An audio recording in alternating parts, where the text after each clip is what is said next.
Tanah runtuh ni bukannya main-main. Malam ni ekor tengah sodap tidur, soda-soda esok dah poi alam lain. Dan nak khabar ni, tanah runtuh tu pun ada amaran. Ini 4 tanda awal tanah runtuh. Pertama, rekahat. Bila tanah atau bangunan mula retak, itulah petanda awal. Kadang-kadang retakan tu muncul kat jalan raya, laluan kaki lima atau sawah. Nampak kecil, tapi lama-lama dia boleh membesar dan jadi punca hilang kestabilan pada tanah. Kedua, perubahan struktur bangunan. Biasanya, rumah atau bangunan dekat cerun paling mudah kena risiko ni.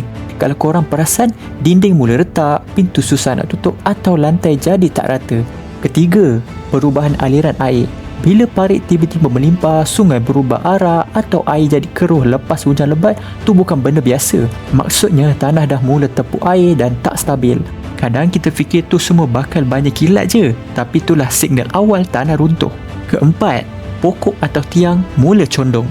Kalau korang nampak pokok yang dulu tegak dan sekarang tiba-tiba sengit semacam, atau tiang elektrik macam nak jatuh dan tombang tu juga tanda tanah bawahnya dah longgar, geng. So, kalau korang nampak tanda-tanda ni dekat rumah atau kampung korang, jangan diam je. Cepat laporkan pada pihak berkuasa. Ingat, lebih baik berjaga daripada menyesal. Dapat something?